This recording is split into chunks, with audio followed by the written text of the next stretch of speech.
It was supposed to be the happiest day of their lives. Under twinkling lights, with laughter filling the air, Emily Harper vanished from her own wedding reception without a trace. The vineyard was a vision of romance, nestled in the rolling hills of Napa Valley. Rows of grapevines stretched into the dusk, their leaves whispering in the warm evening breeze.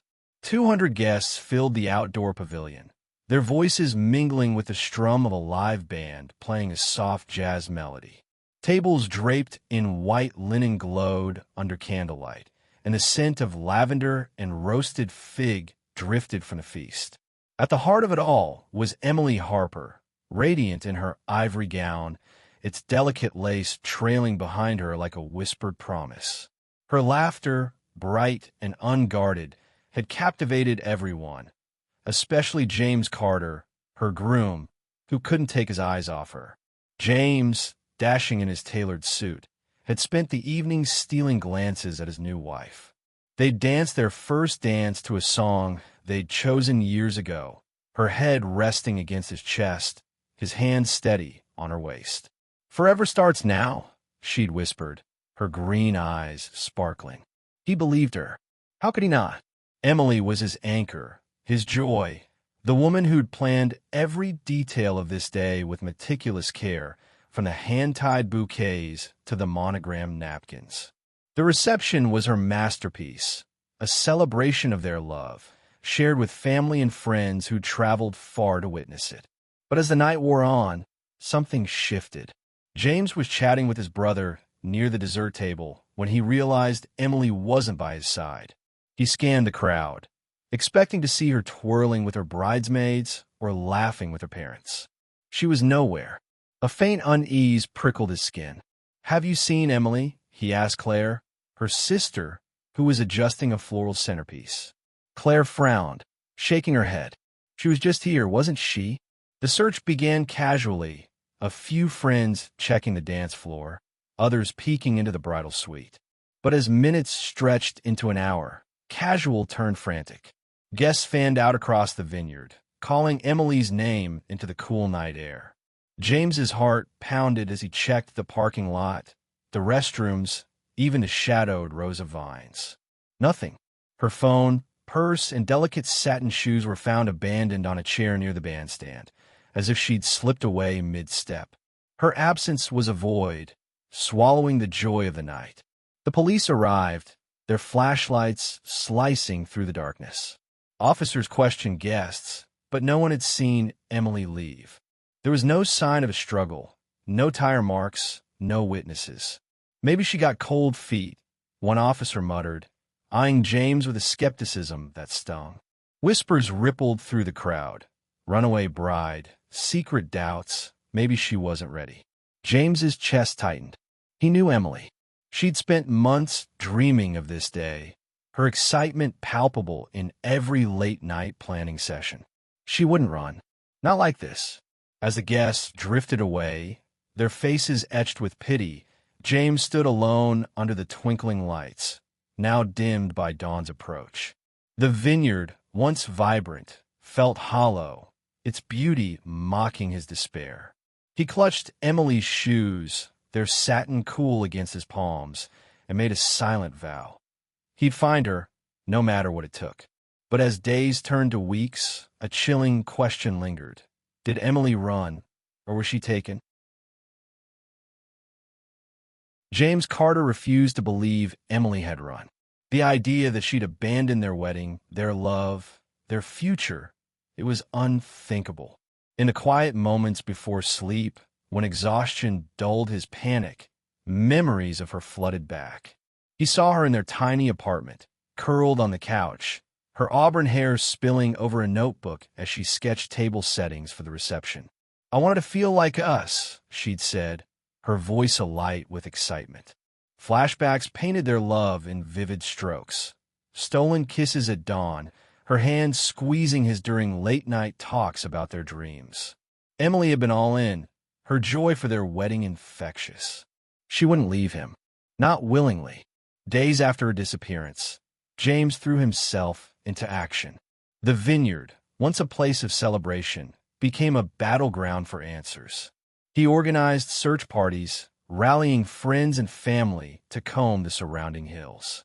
Volunteers trudged through tangled vines and dusty trails, their calls for Emily echoing unanswered. James scoured social media, posting pleas on every platform, his messages raw with desperation.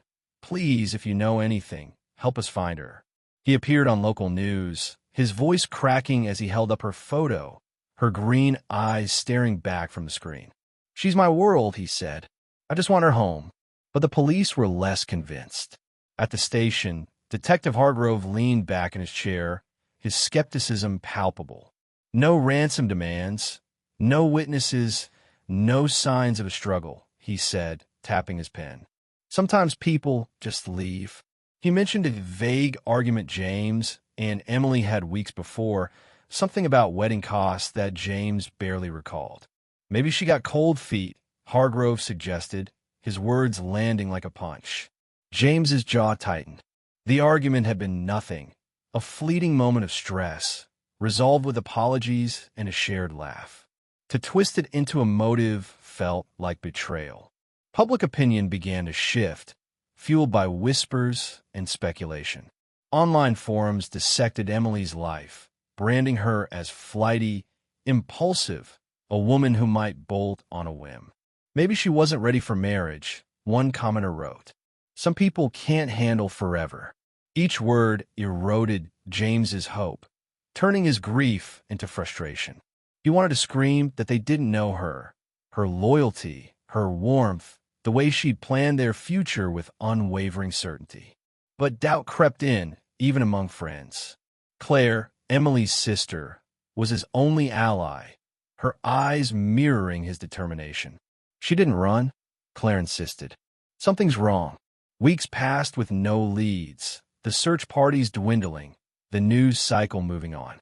James felt the world slipping away, his hope fraying like a worn thread. Then a breakthrough. A guest from the wedding, sorting through photos, sent James a blurry snapshot taken during the reception. It showed Emily at the vineyard's edge, her ivory gown glowing under moonlight. She stood alone, her posture tense, gazing into the darkness beyond the lights. No one else was visible, but something about her stillness sent a chill through James. It was time-stamped minutes before she vanished. He stared at the photo, his pulse racing. Emily, his Emily, isolated at the fringe of their perfect night. The image burned into his mind, a fragile clue in a sea of questions. That photo haunted James. Why was she there, and what was she looking at? Emily Harper's disappearance didn't stay confined to the vineyard's shadowed rows.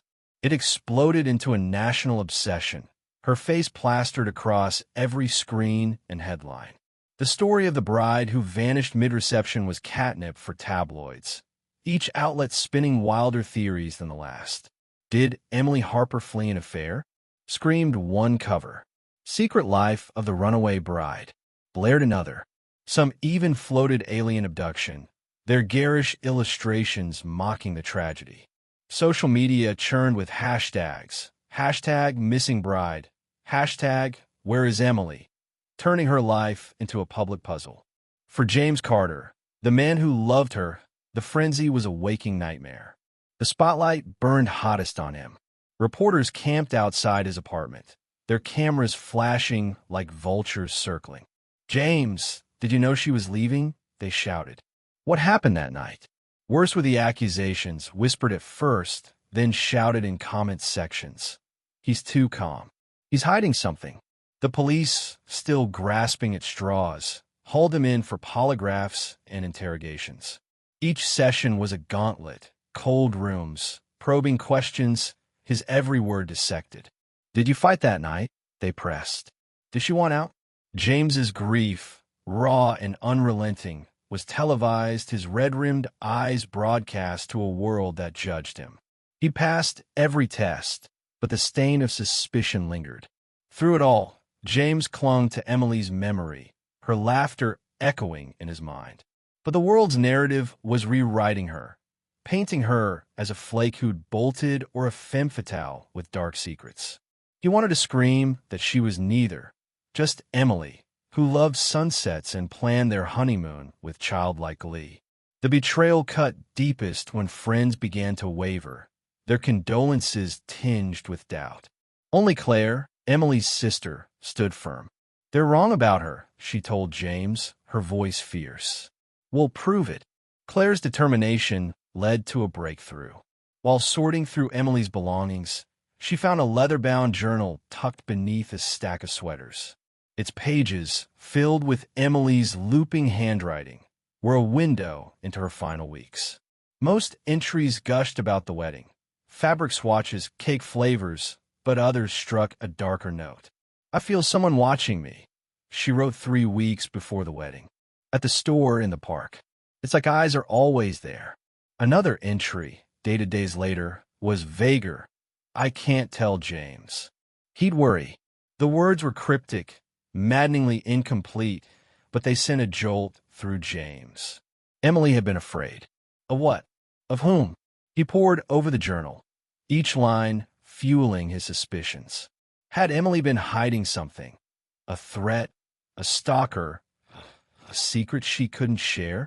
The vineyard photo, with her tense silhouette at the edge of the night, took on new weight. Was she meeting someone? Running from them? Claire's hands trembled as she read aloud, her voice thick with realization. "She wasn't running from you," she said. "She was scared." The journal was a spark, igniting James's resolve to dig deeper, even as the media's glare threatened to consume him. The world kept spinning its stories, but Claire's discovery shifted the narrative. Was Emily's vanishing tied to a hidden threat? 6 months had bled away since Emily Harper vanished, each day a heavier weight on James Carter's shoulders. The vineyard, once alive with music and laughter, now stood silent in his memory, its rows of vines a mocking reminder of what was lost. The police investigation, once a flurry of activity, had sputtered to a halt. "We've exhausted all leads," Detective Hargrove told James, his tone clipped with finality. "No ransom, no witnesses, no trace." The case was shelved, reduced to a file in a drawer. The world moved on, but James couldn't. Neither could Claire, Emily's sister, whose fierce resolve mirrored his own. They were alone now, 2 grieving souls chasing ghosts. Refusing to surrender, James and Claire became detectives in their own right. They returned to the vineyard, its grounds now dusted with autumn leaves. The staff, still shaken by the story's infamy, agreed to talk. A young waiter, nervous and fidgety, recalled something odd, a man lingering near the reception's edge that night, his face unfamiliar. He wasn't dancing or mingling, the waiter said, eyes darting. Just watching. Dark jacket, maybe mid-40s. James's pulse quickened. An uninvited guest. A lead? He pressed for more, but the waiter's memory was hazy, the man's face a blur. Claire jotted down the description, her pen trembling with hope. James chased the clue relentlessly. He contacted every guest, cross-referencing names against the waiter's vague sketch. He scoured local businesses for security footage, hoping to spot a dark-jacketed stranger. Dead end after dead end. The man was a phantom, slipping through every crack. Exhaustion gnawed at James. Sleepless nights blurred into days, his apartment littered with notes and coffee cups. Claire, too, wore her fatigue like a second skin, but neither would quit. "She's out there," Claire whispered during one late-night strategy session. "We just have to find a thread." Meanwhile, Emily's social media accounts, still active as memorials, became a haunting battleground. Anonymous messages began to appear, their words cryptic and chilling. "She's not gone. She's watching you." Another read, "Stop looking or you'll regret it." James's heart lurched with each notification. Was Emily alive, sending coded cries for help? Or were these cruel pranks, trolls feeding on his pain? He reported them to the police, but Hargrove dismissed them as internet noise. Claire wasn't so sure. "Someone's trying to tell us something," she said, her voice tight. They traced the accounts, but each led to fake profiles, their origins masked. The messages kept James awake, hope and dread warring in his chest. He clung to the journal entries Claire had found, Emily's fear of someone watching echoing in his mind. The blurry vineyard photo, with Emily's solitary figure, haunted him too. Had the man in the dark jacket been the watcher she'd feared? The questions piled up, answers slipping further away. James felt like he was drowning, his body heavy with grief, his mind fraying under the weight of dead ends. Claire's eyes, red from crying, met his one evening. "We can't stop," she said, but her voice wavered. Despair was creeping in, threatening to smother their resolve. Then, just when the darkness felt absolute, a shocking find changed everything. 18 months had passed since Emily Harper vanished, each one carving deeper lines into James Carter's face. The world had moved on, its attention fickle, but James was tethered to the past, haunted by the vineyard's twinkling lights and Emily's empty shoes. Her apartment, once a sanctuary of their shared dreams, had become a mausoleum of memories. On a gray afternoon, driven by a need to reclaim some piece of himself, James began packing her belongings. Each item, her favorite scarf, a dog-eared novel, felt like a betrayal, as if letting go meant admitting she was gone forever. Then he lifted her wedding dress from its box. The ivory lace, once radiant under the vineyard's glow, was now a ghostly relic, its folds heavy with dust. As he held it, a faint crinkle broke the silence. His breath caught. With trembling hands, he traced the sound to the hem, where a small, uneven stitch betrayed a secret. He tore at the thread, heart pounding, and a folded scrap of paper slipped free. Unfolding it, he saw Emily's handwriting, unmistakable in its elegant loops. "If I'm gone, look for the truth in the place we first met." The words hit like a shockwave, sending chills down his spine. James sank to the floor, the note clutched in his hands. The place they first met, a seaside cafe 5 years ago, its weathered tables overlooking a restless ocean. He could still see Emily there, her auburn hair catching the sunlight, her shy smile as she spilled coffee and laughed. It was where their story began, where love took root over shared stories and salty air. Why had a note there, sewn into the dress she wore on their wedding day? The question gnawed at him. Had Emily been planning to disappear, orchestrating her own escape? Or was this a desperate precaution, a message meant for him alone? His mind raced, replaying every moment leading to that night.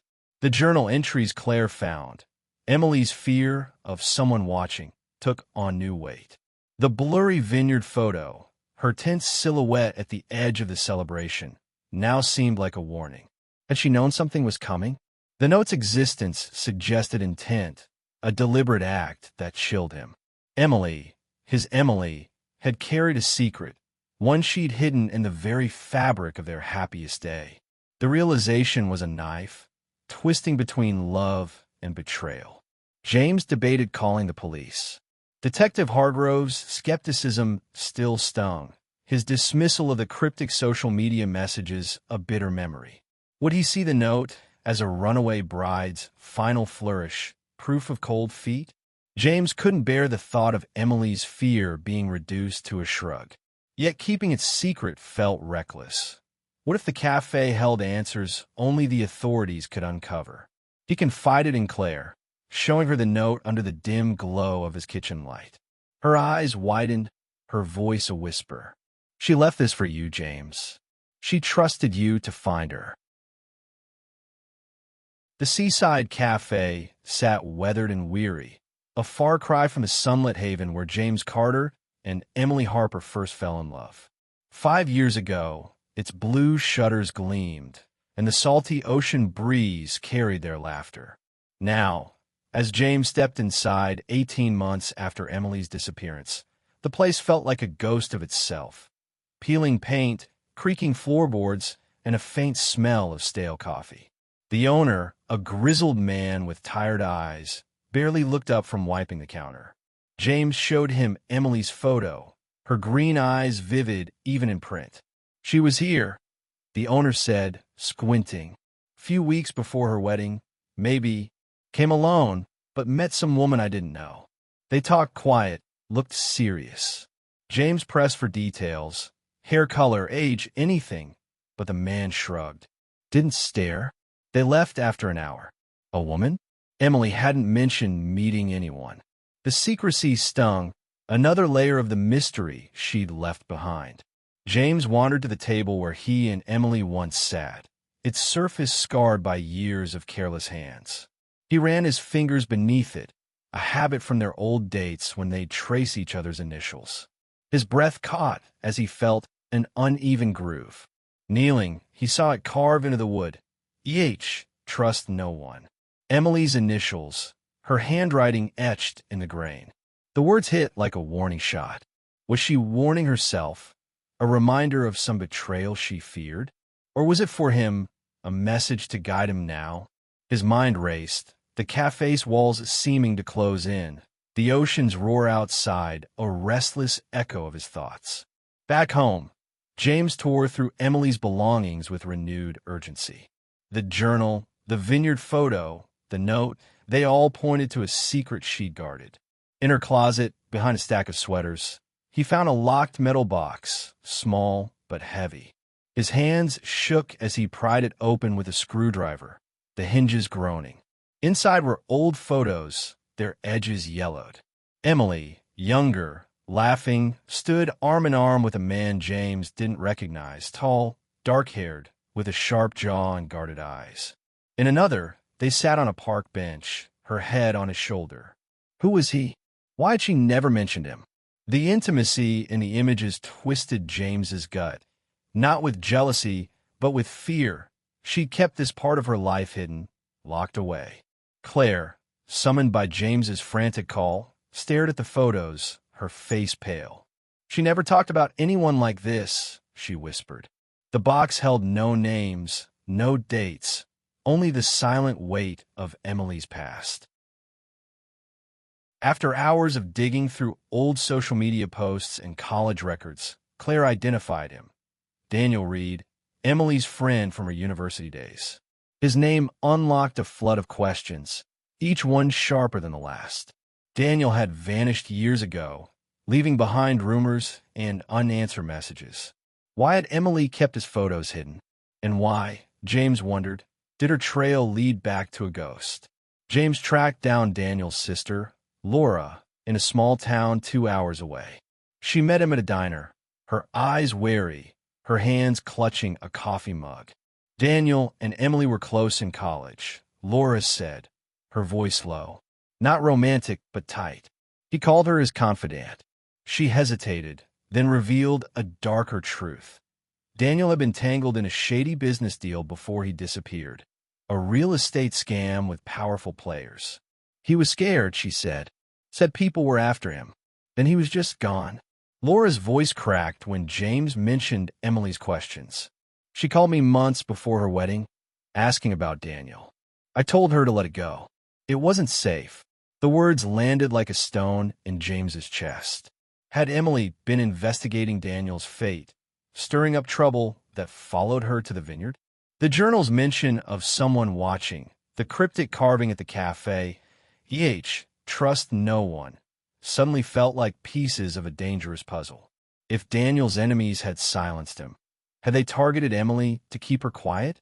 James's mind spun with possibilities, each one tying Emily's disappearance to a shadow from her past. The photos, once a personal secret, now hinted at a threat far larger than a runaway bride. Back home, James pored over Laura's story, cross-referencing names from Daniel's deal. Every lead felt like a step into a maze, with walls closing in. Claire, equally consumed, dug through Emily's emails, finding vague references to looking into something before the wedding.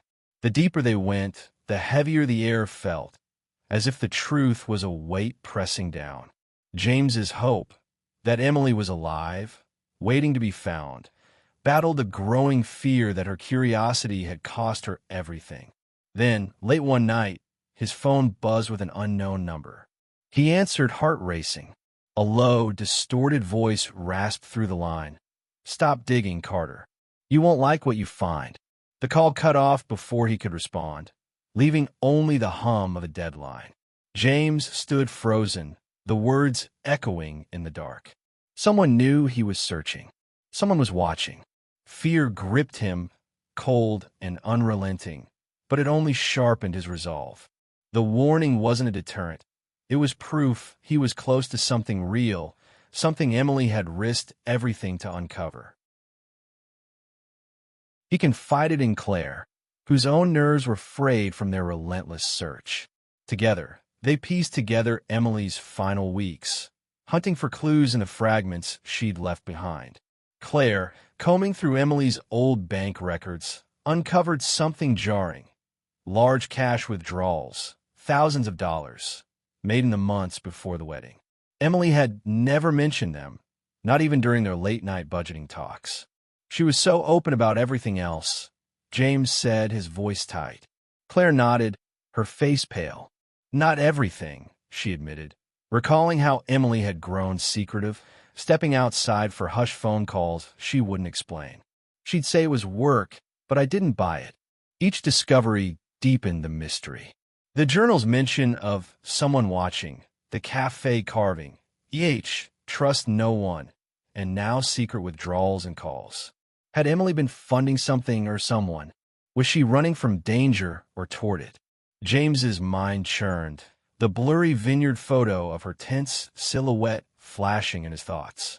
He wondered if Daniel Reed's enemies, tied to a shady deal, had driven her to this secrecy.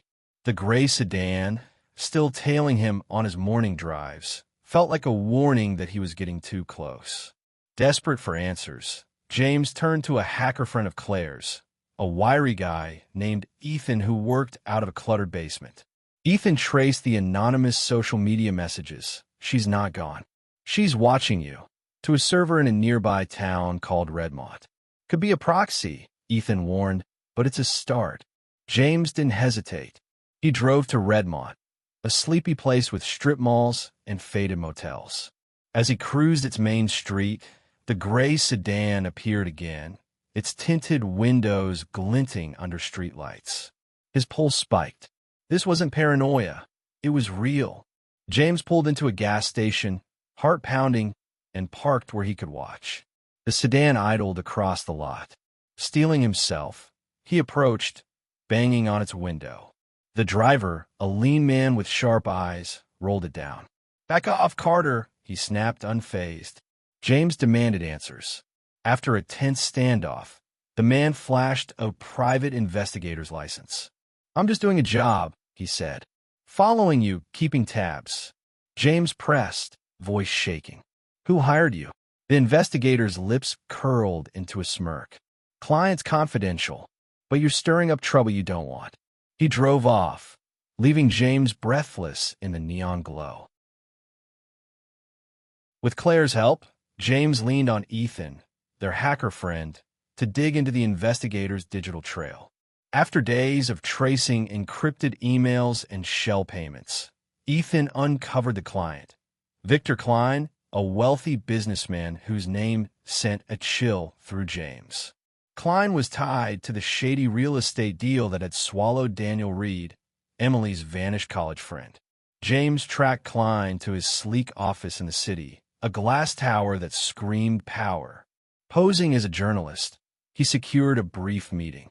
Klein, a man in his late 50s with a polished smile and cold eyes, denied any role in Emily's disappearance. "Tragic case," he said, leaning back in his leather chair. "I knew her vaguely, charity events, you know. Lovely girl." His words were smooth, but James caught a flicker of unease when he mentioned Daniel Reed. Klein claimed the deal was just business and wished James luck. The dismissal felt like a door slamming shut, but James's gut screamed that Klein was hiding something. Back home, James and Claire dove into Klein's world. Online whispers painted him as ruthless, a man who silenced threats with money or worse. Court records hinted at lawsuits settled out of sight, witnesses retracting claims overnight. A chilling realization hit. Emily, with her secret withdrawals and hushed calls, might have uncovered something dangerous about Klein's operations. Had her questions about Daniel's disappearance led her to Klein's doorstep? The cafe carving, trust no one, and her journal's fear of someone watching now pointed to a man with the means to make people vanish. James's obsession grew, fueled by the note in Emily's dress and the possibility she'd been targeted. When Claire found an invite to a gala Klein was hosting, a glitzy fundraiser at a downtown hotel, James saw his chance. He slipped in with a borrowed tux, his heart pounding as he navigated a sea of champagne flutes and fake smiles. Klein stood at the center, commanding the room, but James's eyes scanned for clues. Then, across the crowded ballroom, he saw her, a woman with auburn hair, her back to him, in a dress that echoed Emily's elegance. Her silhouette, the way she tilted her head, it was her. It had to be. His heart raced, hope surging like a tide. He pushed through the crowd, dodging waiters and glittering gowns, desperate to reach her. "Emily," he called, his voice lost in the music. She turned slightly, her profile catching the light, and for a moment, he was certain. Could she be alive, hiding in plain sight? But as he closed the distance, a hand gripped his arm. Security, their faces stone. "You don't belong here," one growled, escorting him out. The woman vanished into the throng, leaving James breathless on the sidewalk, the night air cold against his skin. James Carter's heart pounded as he pushed through the gala's glittering crowd, the woman's auburn hair a beacon in the sea of tuxedos and gowns. Her silhouette, so achingly like Emily's, drove him forward, hope and desperation colliding. The ballroom's chandeliers cast flickering light, the band's music a pulsing undercurrent to his chase. "Emily," he called again, his voice swallowed by laughter and clinking glasses. She turned, her profile fleeting, then slipped behind a cluster of guests. James shoved past a waiter, ignoring spilled champagne, his eyes locked on her retreating form. But the crowd seemed to conspire, closing ranks, and she was gone, vanished like a mirage. Before he could search further, a heavy hand clamped his shoulder. Security guards, their faces carved from stone, loomed over him. "Time ago," one growled. As they steered him toward the exit, Victor Klein appeared, his polished smile razor-sharp. "Mr. Carter, you're out of your depth," he said, voice low and venomous. "Back off, or you'll regret it." The threat hung in the air as James was shoved onto the sidewalk, the hotel's golden glow mocking his ejection. The woman, the maybe Emily, was lost to him, and Klein's warning rang like a death knell. Back at his apartment, James's world unraveled further.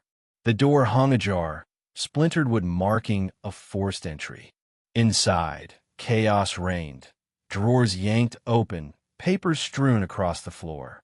His breath caught as he checked his hiding spot. The note from Emily's dress, her handwritten plea to find the truth, was gone. The violation was a gut punch, proof someone feared what he was uncovering. Klein's face flashed in his mind, those cold eyes from the gala, now a tangible threat. Whoever had ransacked his home wanted him silenced, just as they might have silenced Emily. Claire arrived, her face ashen at the wreckage. Over coffee, she voiced a theory that struck like lightning. "What if Emily's in witness protection?" she said.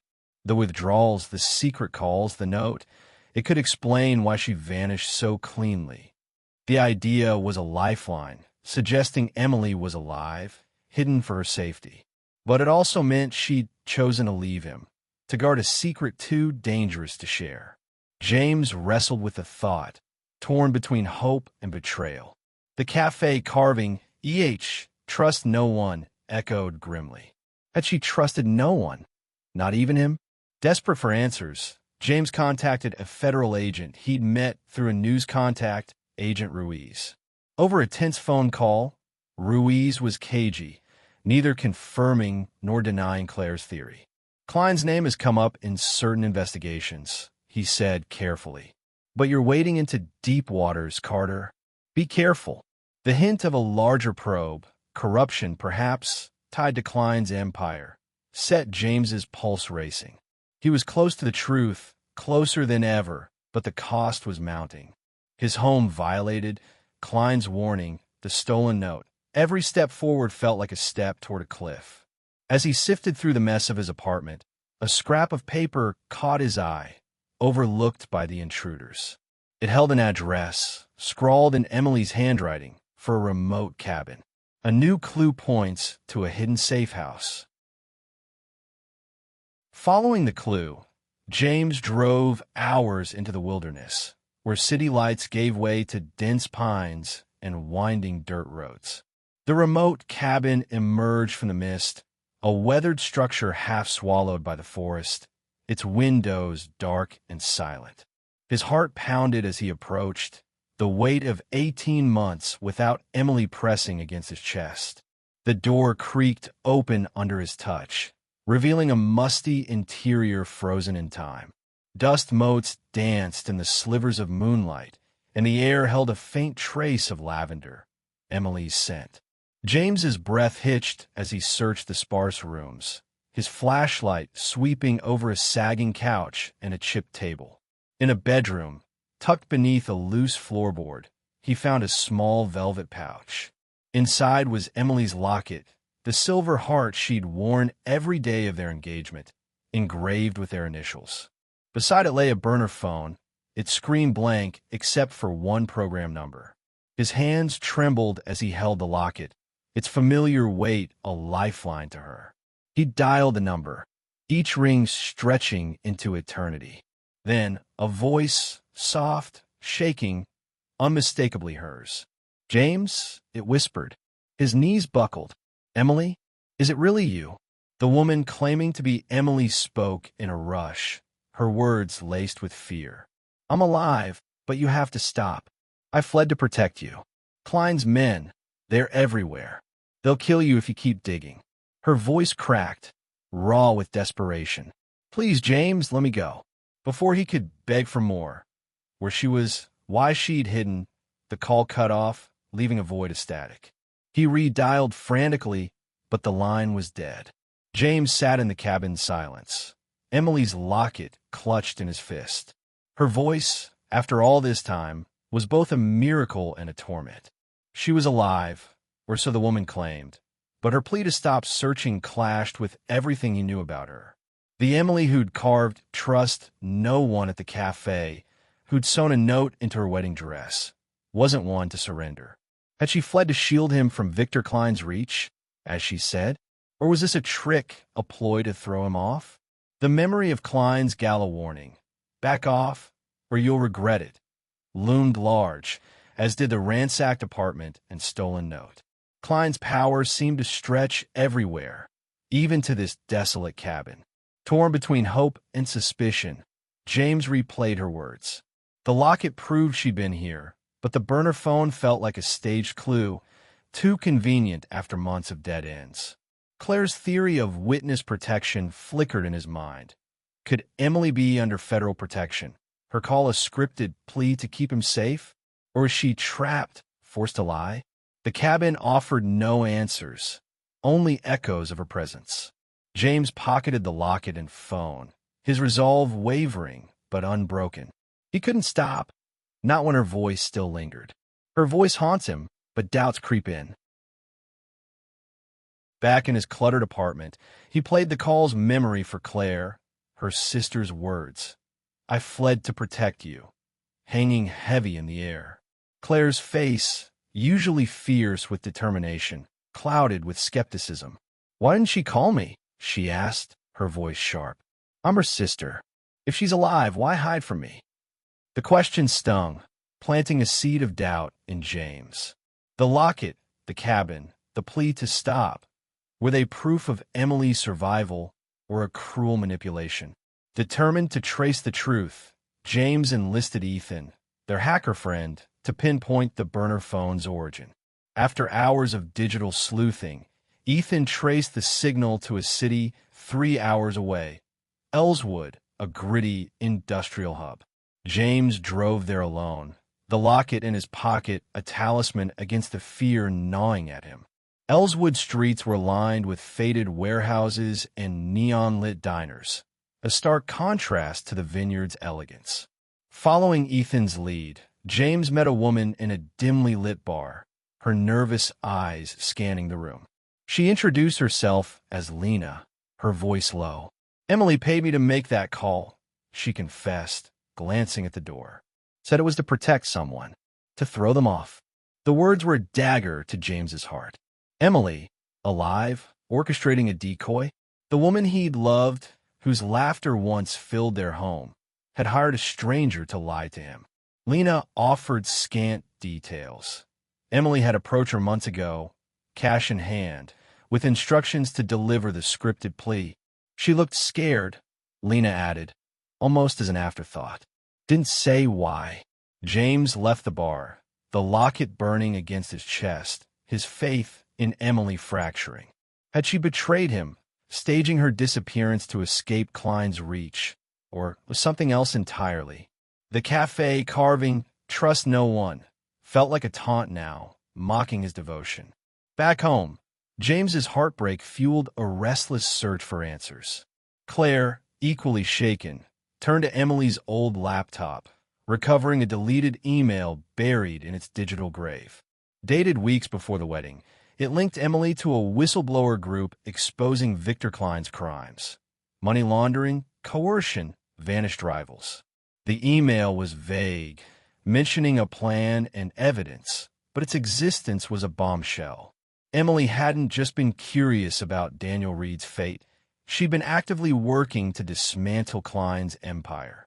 Was she playing a double game, infiltrating Klein's world while guarding her secret from James and Claire? The thought was both exhilarating and devastating. She'd been a warrior, but at what cost? James wrestled with the revelation. The secret withdrawals, hushed calls, and now this email painted Emily as someone far more complex than the woman he'd planned to marry. Had her disappearance been a calculated move to protect her mission, or had Klein's men caught her first? The whistleblower connection explained her fear, the note in her dress, even the decoy call, but it also meant she'd chosen to deceive him. Claire's eyes met his, both of them grappling with a truth that reshaped their grief. The email mentioned a meeting place, a warehouse in Ellswood, where Emily had planned to deliver evidence. The email reveals a meeting place and a trap. The warehouse in Ellswood loomed like a forgotten giant, its rusted walls swallowed by the night. James Carter's pulse thundered as he approached, the address from Emily's deleted email, a meeting place for her whistleblower plan, burning in his mind. The revelation that Emily had been working to expose Victor Klein's crimes had reshaped everything. She wasn't just a victim. She'd been a warrior, infiltrating a dangerous world. But the cost of her bravery haunted him. Clutching her locket, James stepped into the warehouse, its cavernous interior echoing with the drip of leaking pipes and the scuttle of rats. He was here for answers, but the air felt thick with menace. He barely crossed the threshold when shadows moved. 3 men emerged, their faces masked by darkness, their movements swift and practiced. "You should have listened, Carter," one growled, his voice a chilling echo of Klein's gala warning. James's instincts kicked in, but he was no match. A fist slammed into his ribs, another caught his jaw, pain exploding as he staggered back. He ducked a third blow, adrenaline surging, and bolted for a maze of crates, his breath ragged. Footsteps pounded behind him, but the warehouse's labyrinth offered fleeting cover. Blood trickled from a cut above his eye as he slipped through a broken window, collapsing in an alley, heart racing. He'd escaped barely. Hiding in the shadows, James pieced together Emily's plan. The email, the secret withdrawals, the decoy call, They all pointed to her infiltrating Klein's circle, gathering evidence to bring him down. But it had backfired. Klein's men, likely the someone watching from her journal, had caught on. The vineyard photo, her tense silhouette at the edge of their wedding, now screamed of her fear. She'd known they were closing in. Her disappearance wasn't abandonment. It was a desperate act to protect James and the evidence she'd risked everything to secure. The realization was a bittersweet ache, her love tangled with her secrecy. As he caught his breath, James's fingers brushed the locket in his pocket. In the chaos of his escape, it had popped open, revealing a hidden compartment. Inside was a tiny USB drive, its surface scratched but intact. His heart leapt.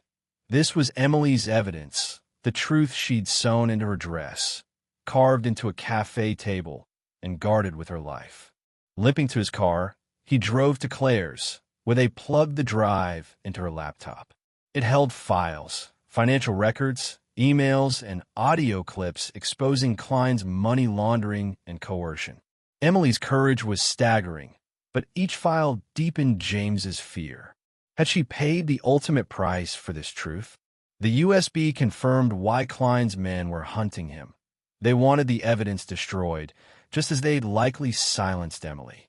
But was she still out there, hiding, fighting? Or was she gone forever, her locket and drive her final legacy? The ambush proved Klein's reach, his willingness to kill. James's injuries throbbed, a reminder of the cost of his search, but Emily's sacrifice fueled his resolve. She'd vanished to shield him, to protect this evidence. He couldn't let her down. The USB drive holds answers and a final message. Huddled with Claire in her dimly lit apartment, James opened the files, his hands trembling. Amid financial records and incriminating emails was a video diary. Emily's face, pale but resolute, staring from a screen.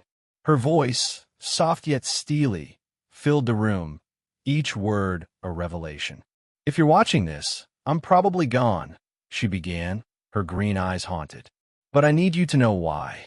In the diary, Emily detailed her undercover work to expose Victor Klein's criminal empire. She'd stumbled onto his trail while investigating Daniel Reed's disappearance, her college friend swallowed by Klein's shady deal. Posing as a charity volunteer, she infiltrated Klein's circle, gathering evidence of money laundering and extortion. But the deeper she went, the more she feared discovery. "Klein's men are watching," she whispered in one entry, her voice tight. "I feel them everywhere." She confessed sewing the note into her wedding dress, a desperate contingency if she didn't survive. "The truth isn't a cafe, James," she said, tears glinting. "I'm so sorry I couldn't tell you." The final entry, recorded the morning of their wedding, was a gut punch. Emily, in her bridal suite, her gown half-zipped, spoke in a hurried whisper. "They're closing in. I saw one of Klein's men at the vineyard last night. I have to run to protect James, to protect the evidence." Her voice broke. "I love you always." The video ended, leaving James and Claire in stunned silence. Emily hadn't abandoned him. She'd fled to save him, believing Klein's men would strike at the reception. The blurry vineyard photo, her tense silhouette, now made heartbreaking sense. She'd been poised to vanish, her courage cloaked in fear. James's chest ached with love and loss. Emily's bravery was staggering, but her fate remained a shadow. Had she escaped Klein's grasp? Or had they found her? Driven by her sacrifice, James handed the USB to Agent Ruiz, the federal contact who'd hinted at Klein's crimes. The evidence was a bombshell. Within days, the feds raided Klein's empire, his glass towers swarmed by agents, his assets frozen. Headlines screamed of his arrest, but James cared only for Emily. Ruiz offered no answers, only a grim nod. "We're looking," he said. "She's a ghost." Weeks passed, the raids yielding no trace of her. James's hope flickered, the weight of her absence crushing. Then, a coded message arrived, slipped under his door in an unmarked envelope. It was a single line, written in Emily's looping handwriting. Look where the waves meet the stars. The phrase was theirs, a private vow from their seaside cafe days, a code no one else could know. His heart surged. She was alive and hiding, reaching out. The message hinted at a coastal hideout, a place only they understood. Claire's eyes lit with hope, but James felt the sting of danger. Klein's men, though weakened, were still out there. He drove to a remote coastal town, a place where cliffs cradled a hidden cove they'd once called their own. The journey was a blur of salt air and twisting roads, his heart a tangle of hope and fear. 18 months had passed since Emily vanished from their wedding, her absence a wound that never healed. Now, with Victor Klein's empire crumbling under federal raids, James clung to the chance that she was alive, waiting. The secluded beach appeared at dusk, its sands glowing under a sky streaked with stars. Waves whispered against the shore, their rhythm an echo of their old promises. James stepped onto the sand, her locket, heavy in his pocket. Then he saw her. Emily stood at the water's edge, her auburn hair shorter, her frame weathered by months in hiding. She was no longer the radiant bride, but her green eyes, catching the starlight, were unmistakably hers. "James," she breathed, her voice a fragile thread. He ran to her, the distance between them collapsing in a heartbeat.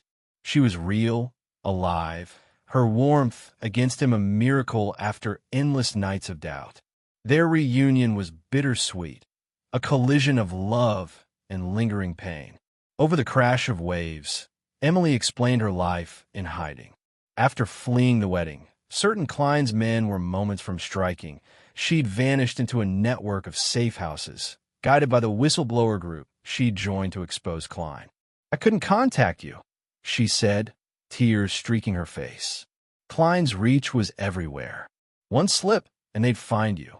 The decoy call, the coded message, each was a calculated risk, sent only after Klein's arrest weakened his grip. She'd watched James's search from afar, her heart breaking with every televised plea. But trust was fragile. James's fingers traced the locket, its hidden USB a testament to her secrecy. "Why didn't you tell me?" he asked, his voice raw. Emily's gaze dropped. "I thought I could protect you by keeping you out." The weight of her choices, her undercover work, the note in her dress, the cafe carving, hung between them, scars of a battle she'd fought alone. James wanted to erase the pain, to reclaim their old ease, but the shadows of Klein's world lingered. Even with his empire in ruins, the fear of retribution haunted them. As they embraced, the ocean a vast witness to their reunion, James vowed to rebuild their future. "We'll start over," he whispered, his arms tight around her. Together, Emily nodded, her grip fierce, but her eyes held a flicker of uncertainty. They walked the beach, hand in hand, the stars above a fragile promise.